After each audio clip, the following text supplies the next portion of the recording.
Hi, my name is Julia. And I'm Kayla, and welcome back to GE News. Today we will be discussing a recent outbreak in young people's recreational drug use. It has come to our attention that there has been an outbreak in the use of psychedelic mushrooms across the Chicagoland area in young teens. Today we will be interviewing student Grace Yangas because she is personally affected by psychedelic mushrooms, and we also will be interviewing neurologist Amy Blatchford. Thanks, Julia. So to start off, psilocybin is the chemical component of magic mushrooms that causes the euphoria and hallucinations that are commonly associated with the mushroom recreational use. So what makes psilocybin so powerful in the nervous system is that it actually binds to serotonin receptors in neurons. So serotonin is a very important neurotransmitter in the nervous system because it is what scientists would refer to as like a mood balancer. If the levels of serotonin aren't correct in the brain, it has various repercussions that are dangerous to personality and mood in that moment. For example, too little serotonin can cause depression, and an increase in serotonin levels can cause temporary euphoria. So for a while, the scientific community generally agreed that psilocybin and the magic mushrooms stimulated the brain activity, and that this would cause the side effects of euphoria and different out-of-body, out-of-mind experiences. But after running some tests recently where patients were injected with the drug and that their brain activity levels were monitored with different scans, we actually began to see that the brain activity levels were decreasing. So now currently research is being done to understand the connection between this decrease in brain activity and how it relates to the various side effects. If mushrooms are used for recreational drug use, the part of the brain that is primarily affected would be the prefrontal cortex.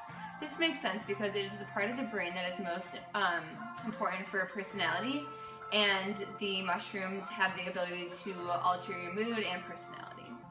Even though using magic mushrooms might not have the physiologic symptoms of addiction, it's important to consider that it still might have the mental side effects of addiction, because you could be addicted to that euphoria and keep going back for the same experience. Did you know that? No, that's very interesting. Yikes. So Grace, why do you believe that students turn to psychedelic mushrooms as their drug of choice? I love doing shrooms because after my super stressful week with all my AP classes and tests, I just like to have an escape, and shrooms really take me to another world. It feels euphoric, and I see colors and light so vividly. Sometimes I even detach and observe myself from another view. The visions are insane, and even though I don't do them very often, I don't have any feelings of addiction.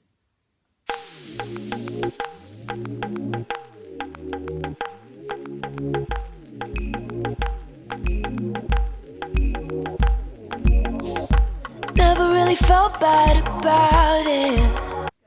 Grace, what are some negative symptoms of these psychedelic mushrooms? There are no negatives. Okay, Grace, so while some of those side effects might seem appealing, it's really important to remember all the negative consequences, and magic mushroom use definitely has many. So for example, temporarily you might, right after you do the drug, you might experience some dilated pupils, increased heart rate, stomach pain, and like nausea and vomiting that would go with that. And these aren't, I guess, maybe super serious, but it's very important to consider that with increased use and later on, you could temporarily have different mental side effects, including hallucinations, emotional mood swings, different maybe panic attacks, flashbacks, and just generally your emotions will not be in sync. This could also lead to psychosis and schizophrenia. Man, I didn't realize shrooms are so bad for you. I'm going to stop using them, and I'm going to help my friends to stop too. I guess Netflix will have to be my only. And that's it for today. Thank you for tuning in to GE News. And remember, don't do shrooms.